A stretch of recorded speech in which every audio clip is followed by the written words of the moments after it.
ফিল্মটি শুরু হয় ভ্যালেরিকে নিয়ে, যিনি একজন খুব ভালো মোটিভেশনাল স্পিকার এবং সারা বিশ্বে তার খ্যাতি ছড়িয়ে আছে। সবাই তার কথায় আশা পায়, কিন্তু কেউ জানে না যে সে কি কষ্টের মধ্য দিয়ে যাচ্ছে। প্রতি রাতে সে এক ভয়ঙ্কর স্বপ্ন দেখে, যেন কেউ তাকে জলে টেনে নিয়ে যাচ্ছে। এই সবের কারণ সে কিছুতেই বুঝতে পারে না। যাই হোক, এরপরে আমরা ভ্যালেরির পরিবার সম্পর্কে জানতে পারি যে তার মা কয়েক বছর আগেই মারা গেছেন। সে তার বাবা সম্পর্কে কিছুই জানে না, আর তার স্বামী রুবিন তাকে খুব ভালোবাসে। আজ গ্রাম থেকে তার জন্য একটি চিঠি এসেছে। সেটা দেখার সাথে সাথে তার মেজাজ খুব খারাপ হয়ে যায়। সে আরও স্যাড হয়ে পড়ে। সে তার বন্ধুর সাথে দেখা করার সিদ্ধান্ত নিয়েছে, কিন্তু এটিও তার মেজাজে খুব একটা পার্থক্য করে না। সে অনেকদিন ধরে নিজের মধ্যে অদ্ভুত এক পরিবর্তন লক্ষ্য করছিল, যেন তার মাথায় খুব চুলকানি হচ্ছে। এই সময় সে তার চুলকানি কমানোর জন্য ওষুধের সাথে গর্ভনিরোধক বড়িও খাচ্ছিল। যাই হোক, আজ ওষুধ খাওয়ার পরেও যখন তার চুলকানি দূর হয় না, তখন তার মন খারাপ হয়ে যায় এবং ইন্টারনেটে তার চুলকানির জন্য অনুসন্ধান করা শুরু করে। কিন্তু ফলাফলগুলো দেখে সে খুব ভয় পেয়ে যায়, তাই তার ল্যাপটপটি তখনই বন্ধ করে দেয়। এরপর ভ্যালেরির সাথে আরেকটি খুব অদ্ভুত ঘটনা ঘটে। তার বাড়িতে সে প্রচুর পিঁপড়ে লক্ষ্য করে। ভ্যালেরির কোনো ধারণাই ছিল না যে পিঁপড়েগুলো কোথা থেকে আসছে আর কোথায় যাচ্ছে। এই পিঁপড়েগুলোকে অনুসরণ করার সময় ভ্যালেরি তার বাড়িতে পিঁপড়ে দিয়ে তৈরি একটি বড় বাসা দেখতে পায়। যখন সে গর্তের ভিতরে তাকায়, ভিতরে সে প্রচুর পরিমাণে পিঁপড়ে দেখতে পায়, যা দেখে সে ভয় পেয়ে যায়। পরের দিন ভ্যালেরিকে একটি আন্তর্জাতিক সফরে যেতে হবে, যার জন্য তার একটি জন্ম শংসাপত্র প্রয়োজন। সে তার নথিতে দেখে যে তার জন্ম শংসাপত্র নেই। হয়তো এটি তার মায়ের কাছেই ছিল, যার জন্য সে তার আন্টির কাছে যায়। আসলে তার মা তার জন্য একটি বাক্স রেখে গিয়েছিলেন। সে সম্পর্কে তাকে তার আন্টিকেই জিজ্ঞাসা করতে হবে। কিন্তু এখানে সে তার মায়ের সম্পর্কে অনেক কথা বলতে শুরু করে দেয়, কারণ সে তার মাকে অনেক মিস করে। তার আন্টি তাকে একটি লকারের ঠিকানা বলেছিলেন, যেখানে বাক্সটি রাখা হয়েছিল। তারা দুজনে মন খারাপ করে ফেলে। তার ভ্যালেরির আন্টি বলে, হয়তো তোমার বাবা সেখানে এসে বাক্সটা নিয়ে গেছে। এখন ভ্যালেরি সবকিছু ছেড়ে বাড়ি চলে আসে, এবং আজও যখন সে বাড়িতে আসে, তার মাথা এতটাই চুলকাচ্ছিল যে সে তার 2 হাত দিয়েই পাগলের মতো তার মাথা চুলকাতে থাকে। ভ্যালেরি তার এই রোগটির কারণ কিছুতেই বুঝতে পারে না, এমনকি ডাক্তাররাও তার এই রোগটি ধরতে পারে না। তাই সে ভাবে এটা হয়তো তার কোনো জেনেটিক সমস্যা, আর হয়তো এটা তার মায়েরও ছিল, আর এখন তার আছে। আপাতত তাকে তার আন্তর্জাতিক সফরে মনোযোগ দিতে হবে। এই কারণে সে তার বাবার সাথে দেখা করার সিদ্ধান্ত নেয়। যাওয়ার আগে সে তার মাথায় একটি টুপি পরে নেয়, যাতে লোকের সামনে তাকে মাথা চুলকোতে না হয়। ভ্যালেরি গ্রামে আসে এবং তার বাবার সাথে দেখা করে, যিনি আগে একজন সৈনিক ছিলেন, কিন্তু এখন তিনি একজন সন্ন্যাসী হয়ে জীবনযাপন করেন। ভ্যালেরি তাকে জিজ্ঞাসা করেন, মা আমার জন্য যে বাক্সটি রেখে গেছেন তার কথা কি আপনি জানেন? তার বাবা বলেন, না, আমি এ বিষয়ে কিছুই জানি না। তার বাবার ঘরে একটি খুব অদ্ভুত পেন্টিং ছিল। ভ্যালেরি যখন সে পেন্টিং সম্পর্কে জিজ্ঞাসা করে, তখন তার বাবা তাকে সাঞ্চি নামে একটি সত্তার গল্প বলতে শুরু করে। আসলে সাঞ্চি একটি পরজীবী ছিল, যেটি মানুষের সাথে বসবাস করত এবং তাদের আধ্যাত্মিক শক্তির ওপর ভোজন করত। যে ব্যক্তি সাঞ্চি দ্বারা বন্দী হয়, সে তাকে সম্পূর্ণরূপে হত্যা করা না পর্যন্ত সেই ব্যক্তির সাথেই থাকে। যাই হোক, ভ্যালেরি এইসব বিষয়ে তথ্য পেতে এখানে আসেনি। যাওয়ার আগে সে তার বাবার চাবি চুরি করে এবং তাকে জিজ্ঞাসা না করেই তার লকারে যায়। সেখানে তার মা তার জন্য যে বাক্সটি রেখেছিলেন সেটা সে পায় না, তবে হ্যাঁ, সে তার জন্ম শংসাপত্রটি পেয়ে যায়। সেটা নিয়ে সে সেখান থেকে যেতে শুরু করে। সে হঠাৎ গোডাউনে একটি ছোট্ট শিশুর কান্নার শব্দ শুনতে পায়। সে অনুভব করে যেন শিশুটি জলে ডুবে যাচ্ছে। সে শব্দটি অনুসরণ করে একটি স্টোর রুমে পৌঁছায়। স্টোর রুমে প্রচুর পোকামাকড় ছিল। ভ্যালেরি বসে তাদের দেখার চেষ্টা করে। তার মনে হচ্ছিল যেন অনেকগুলো খারাপ আত্মা পিছন থেকে তাকে ধরতে আসছে। সে তার কাঁধে অনেকগুলি হাত অনুভব করছিল। চিৎকার করার আগে সে পিছনে ফিরে দেখে ওটা তো সেখানকার প্রহরী ছিল, অর্থাৎ সেই সময় তার হ্যালুসিনেশন হচ্ছিল। ভ্যালেরি যখন বাড়িতে আসে তখন সে খুব বিভ্রান্ত হয়ে পড়ে। আজ তার সাথে যা ঘটেছে আগে তা কখনোই ঘটেনি। সে তার বাবার লকার থেকে আনা জিনিসগুলি দেখতে শুরু করে। এতে তার পরিবারের, মানে তার বাবা এবং মায়ের পুরনো ছবি ছিল। তখন তার বাবা একজন সৈনিক ছিলেন এবং তার মা একজন খুব সুন্দরী মহিলা ছিলেন। এই সব দেখে ভ্যালেরি বুঝতে পারে যে তিনি আসলে জানেই না যে কিভাবে তার মা মারা গেছেন। এই ছবিতে ভ্যালেরি তার মায়ের হাতে একই ধরনের অ্যালার্জির চিহ্ন লক্ষ্য করে, যেটা সে ইন্টারনেটে তার অ্যালার্জি সম্পর্কে সার্চ করার সময় দেখেছিল।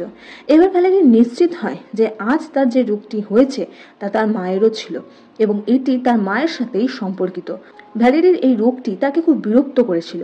সে তার স্বামী রবিনের সঙ্গেও ভালো ব্যবহার করছিল না। সে খুব খিটখিটে হয়ে পড়েছিল। সে সিদ্ধান্ত নেয় যে আজ সে আর তার চুল ধোবে না। তাই সে তার হাতে গ্লাভস পরে এবং হাত বেঁধে ঘুমোতে যায়।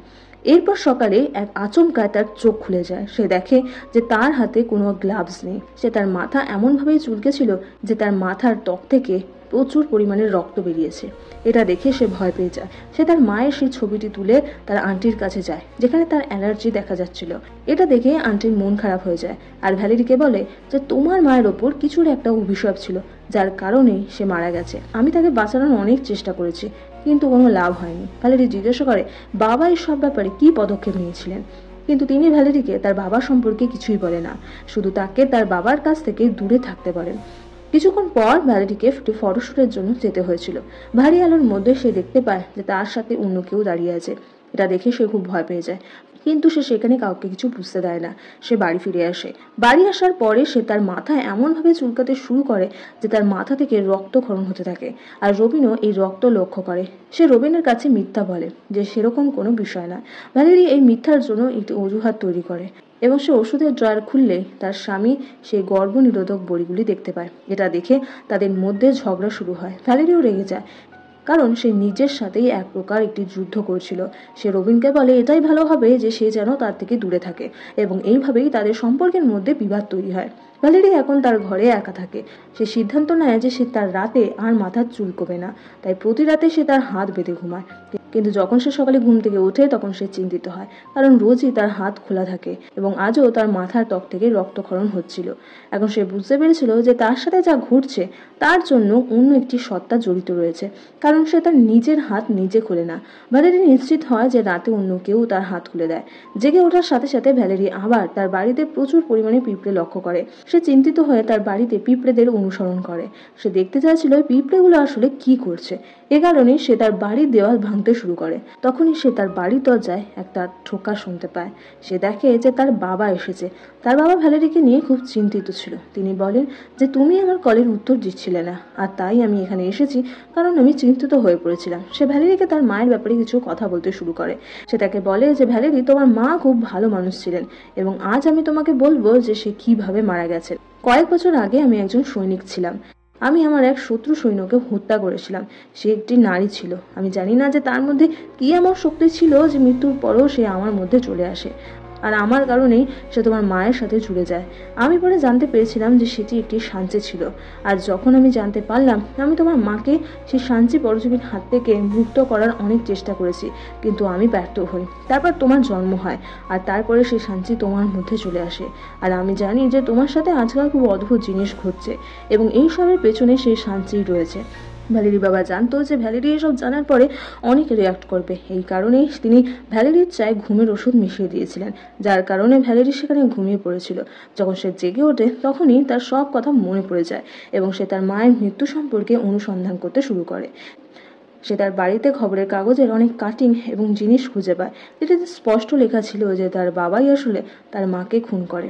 এটা শোনার পর সে ভেঙে পড়ে। হঠাৎ বৃষ্টি শুরু হয়। যখন ভ্যালেরি তার বাড়ি জানলা বন্ধ করতে উপরে যায়, সে জানালার বাইরে তার মায়ের ছায়া দেখতে পায়। আসে সেই দিনটা, এবং সে সবকিছু দেখতে শুরু করে যেদিন তার মা মারা গিয়েছিলেন। সে দেখছে যে তার মা খুব কষ্ট পাচ্ছে, আর তার বাবা তাকে জোর করে জলে ডুবিয়ে দিচ্ছিল, এবং এভাবেই তার মা মারা যায়। ভ্যালেরি তার বাবার সেই জঘন্য মুখ দেখার সাথে সাথে তার মায়ের মৃত্যুর প্রতিশোধ নিতে বাবার কাছে চলে যায়। সেখানে পৌঁছে সে সব জিনিস লণ্ডভণ্ড করে দেয়, আর তার বাবাকে জিজ্ঞাসা করে তুমি আমার মাকে কেন মারলে। তার বাবা বলে আমি তোমার মাকে মারিনি, আমি তাকে সেই সাঞ্চির হাত থেকে বাঁচাতে চেয়েছিলাম, কিন্তু সেই সাঞ্চি খুবই শক্তিশালী ছিল, আর সে কারণেই আমি হেরে গেছিলাম। তোমার মা সেই সাঞ্চির সাথে লড়াই করতে করতেই মারা যায়, কিন্তু ভ্যালেরি তাকে বিশ্বাস করে না। তার বাবা তাকে বলে তোমার মা আসলে সেই সাঞ্চির হাত থেকে তোমাকে বাঁচাতে চেয়েছিলেন, এবং সে কারণেই সে আত্মহত্যা করেছে, কিন্তু মৃত্যুর পরেও সে তার লক্ষ্যে ব্যর্থ হয়েছে। সেই সাঞ্চির থেকে তোমাকে বাঁচাতে পারেনি, আর এখন সেই সাঞ্চি তোমার সাথে আছে, আর তোমার জীবন বাঁচাতে সেই শান্তির জন্য মারা যাওয়া খুবই গুরুত্বপূর্ণ। এখন এই জিনিসগুলো ভ্যালেরিকে ভয় পাওয়াতে শুরু করে। সে তার বাবাকে সেখানে রেখেই বাড়ি ফিরে যায়। পরের দিন তার একটি সেমিনার ছিল, তার জীবনের সবচেয়ে বড় সেমিনার, একটি আন্তর্জাতিক সফর। সে চায়নি যে লোকেরা তাকে নিয়ে ঠাট্টা করুক, সে কারণেই সে তার মাথায় একটি টুপি পরেছিল। তার শো শুরু হয়, অনেক লোক সেখানে আসে। সে একটি মেয়েকে মঞ্চে ডেকে তার বক্তৃতা শুরু করে। সে আয়নার সামনে দাঁড়িয়ে সবাইকে বলতে থাকে যে যতক্ষণ না আপনি আপনার আসল আত্মাকে না জানেন, আপনি কখনোই কিছু করতে পারবেন না। তখন সে না চাইতেও তার টুপির ভেতর দিয়ে তার মাথা চুলকাতে শুরু করে। এই সময় সে আয়নাতেই তার পেছনে আরেকটি ছায়া দেখতে পায়, যে সে ভ্যালেরি সেই ছায়াটি দেখে খুব ভয় পেয়ে যায়, কারণ সে জানতো যে এটি সেই শাঞ্চি। তবে আজ তাকে প্রথমবার দেখার পর তার সত্যতা জানতে পেরে সে খুব ভয় পেয়ে যায়। এমনকি সে নিচে পড়ে গিয়ে কাঁপতে শুরু করে। সে আবার তার মাথা পাগলের মতো চুলকাতে শুরু করে। তার এই অবস্থা দেখে সবাই পাগল হয়ে যায়। ভ্যালেরি তার আর কোনো মজাক ওড়াতে চাননি, এ কারণেই সে তার গাড়ি নিয়ে সেখান থেকে পালিয়ে যায়। বাড়ি ফেরার পরেও সে তার মাথা পাগলের মতো চুলকাতে থাকে। সে তার মাথা এতটাই চুলকেছিল যে তার মাথায় একটি গর্ত হয়ে যায়। চুলকাতে চুলকাতে তার আঙুল ওই গর্ততে চলে যায়। যেহেতু তার আঙুল তার মস্তিষ্ককে স্পর্শ করেছিল, তাই তার ব্রেন ড্যামেজ হয়ে যায়। তখন তার সবকিছু বোঝার ও অনুভব করার মতো ক্ষমতাও চলে যায়। সেখানে সে অজ্ঞান হয়ে পড়ে যায়। সেই সময় রবিন বাড়িতে আসে। ভ্যালেরির এই অবস্থা দেখে সে তাকে হাসপাতালে নিয়ে যায়। যেহেতু সে সময় মতো হাসপাতালে পৌঁছায়, ভ্যালেরির জীবন রক্ষা পেয়ে যায়। কিন্তু এখনো ভ্যালেরির একটি বড় সমস্যা ছিল। শাঞ্চি এখনো ভ্যালেরির কাছেই ছিল। এ কারণেই হাসপাতালে অন্ধকার পরিবেশে প্রথমবারের মতো একটি স্তরে সে শাঞ্চিকে দেখানো হয়। সে শাঞ্চি ভ্যালেরির ওপর আরোহণ করে তাকে বিরক্ত করছিল, কিন্তু এবার ভ্যালেরি তাকে ভয় পায় না, সে চিৎকারও করে না। শাঞ্চি ভ্যালেরির মাথায় আঘাত করতে থাকে, যার জন্য তার মাথা ভীষণ চুলকায়। কিন্তু ভ্যালেরি এখন তার মাথা চুলকায় না, কারণ এখন সে সত্যটা জানে। সে আর ওই পরজীবীটাকে ভয় পায় না, সে তার মুখোমুখি হতে চায়। ভ্যালেরি তার ভয়ের মুখোমুখি হতে শুরু করার সাথে সাথে তার অবস্থা ভালো হতে শুরু করে। ফলে পরজীবীটির নিয়ন্ত্রণ তার উপরে কমতে শুরু করে। ফলে শাঞ্চির নিয়ন্ত্রণ তার উপরে কমতে শুরু করে এবং তার ভালো অবস্থার কিছু কৃতিত্ব রবিনের কাছেও যায়। সে সবসময় ভ্যালেরিকে তার মাথা স্পর্শ করা থেকে বিরত রাখত। মাথা স্পর্শ করার কারণে তার শরীরের অনেক অংশ অবশ হয়ে গিয়েছিল, এমনকি তার পাও, এবং এখনও তার পক্ষে হাঁটা খুব কঠিন ছিল। সে একটি নতুন উপায়ে হাঁটতে শিখছিল। এখন ঘুমানোর সময় ভ্যালেরি যাতে তার মাথা না চুলকায়, তাই রবিন তার হাত বেঁধে রেখেছিল। কিন্তু সকালে ঘুম থেকে উঠে সে দেখে যে তার হাত খোলা। ভ্যালেরি তার মাথা আবার চুলকেছিল। তার কাছে একটি কাঁচিও ছিল। এটি দেখে রবিন ভেবেছিল সে নিজেই তার বাঁধন কেটেছে। ভ্যালেরি ভালো হতে চান না দেখে রবিন রেগে গিয়েছিল, অনেক কঠিন পরিশ্রম করেছিল। ভ্যালেরি তাকে অনেক বোঝানোর চেষ্টা করে যে সে এই কাজ করেনি, এটি সেই শাঞ্চির কাজ, কিন্তু রবিন তার কথা শুনতে প্রস্তুত ছিল না। রবিন রাগ করে তাকে ছেড়ে চলে যায়। ভ্যালেরি এখন একদম একা হয়ে যায়। সে হেরে গিয়েছিল। এই সময় তার কারোর একটা সমর্থন দরকার ছিল, তাই সে নিজেরই অনুপ্রেরণামূলক ভিডিও দেখতে শুরু করে, যার থেকে সে অনেকটাই অনুপ্রাণিত হয়। ভ্যালেরি সিদ্ধান্ত নেয় এবার সে ওই শাঞ্চির সাথে লড়াই করবে, অর্থাৎ সেই এন্টিটির সাথে, যাতে এই সমস্ত সমস্যার সমাধান হয়। রাতে সে রবিনকে একটি ঘুমের ওষুধ দেয়। তারপর সে তার একটি ঘরে আসে যেখানে প্রচুর আয়না ছিল। আসার সাথে সাথেই জোরে সে চিৎকার করতে থাকে, বল তুই কে, তুই আমার কাছে কি চাস, আমার সামনে আয়। অনেকক্ষণ কেটে যায়, কিন্তু তার সামনে কেউই আসে না। কিছুক্ষণ পরেই একটি ভীতিকর হাত কাছ থেকে বেরিয়ে এসে পেছন থেকে ভ্যালেরিকে চেপে ধরে। এই হাতটি আসলে সেই শাঞ্চি। অবশেষে সেই শাঞ্চি তার সামনে আসে, এসে ভীতিকর কণ্ঠে ভ্যালেরিকে বলে, আমি তোকে ছাড়বো না। হঠাৎ সে ভ্যালেরিকে ধরে তার ঘাড়ে ছুরি রাখে। ভ্যালেরিও ভয় পেয়ে যায়, জোরে চিৎকার করে ওঠে, যার কারণে রবিনেরও জ্ঞান ফিরে আসে। সে তার হাত পা মুক্ত করার চেষ্টা করে এবং ভ্যালেরিকে ডাকে। অন্যদিকে ভ্যালেরিকে দেখানো হয় যে সে এখন তার হাত কাটার জন্য প্রস্তুতি নিচ্ছে, যাতে সে কখনোই তার মাথা চুলকোতে না পারে। সে তার হাতে একটি চিহ্ন তৈরি করে কাটারের নিচে রাখে। কিন্তু কোনো ব্যক্তি কিভাবে নিজেকে এতটা আঘাত করতে পারে? অনেকবার চেষ্টা করেও সে তার হাত কাটতে পারে না। কিন্তু তারপর সে তার সাহস সঞ্চয় করে এবং মেশিনের সামনে এসে মেশিনের নিচে তার হাত রেখে কাটারটি চালিয়ে দেয়। তার হাত থেকে রক্ত বের হয়ে তার মুখে চোখে পড়ে। তার প্রচুর রক্তক্ষরণ হতে থাকে। তাই সে তার উপর কাপড় বেঁধে এটিকে নিয়ন্ত্রণ করার চেষ্টা করে। রক্ত বন্ধ করার পর সে তার মুখ থেকে রক্ত পরিষ্কার করে সে আরেকটি হাতও কেটে ফেলার সিদ্ধান্ত নেয়। হঠাৎ শাঞ্চি তাকে তার পেছন থেকে ধরে, কিন্তু এবার ভ্যালেরি তাকে ভয় পায় না। শাঞ্চি বলতে থাকে, আমি তোমাকে মেরে ফেলবো, আমি তোমার রক্তের প্রতিটা ফোঁটা পান করব। ভ্যালেরি তাকে এই সবের মধ্যে ভুলিয়ে রাখে এবং হঠাৎ তার সেই হাতটি কাটারের নিচে রাখলো, যেখানে সে তার নিজের অন্য হাতটি কাটার পরিকল্পনা করছিল। তার হাত কাটার পর সে মেশিনটি তুলে নিয়ে শাঞ্চিকে আক্রমণ করতে শুরু করে। সেভাবে সে এটি করলে শাঞ্চি মারা যাবে, কিন্তু এটি ঘটে না।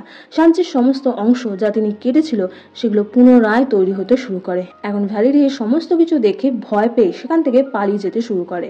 সে সেখান থেকে পালানোর চেষ্টাই করছিল, তখন শাঞ্চি তার উপর এসে বলে, আমি এখন তোকে মেরে ফেলবো, আর ছাড়বো না। ভ্যালেরি তাকে বলে যে এবার কেউই বাঁচবে না। এই বলে সে নিজেকে টানতে টানতে নিয়ে জলে ঝাঁপ দেয়। ভ্যালেরি জলে ঝাঁপ দেওয়ার সাথে সাথে শাঞ্চিও জলে ঝাঁপ দিল, কিন্তু জলই ছিল তার সবচেয়ে বড় শত্রু। সে জলে ঝাঁপ দিতে ছটফট করতে শুরু করে, কিন্তু ভ্যালেরি তার হাত ধরে তাকে থামানোর চেষ্টা করে।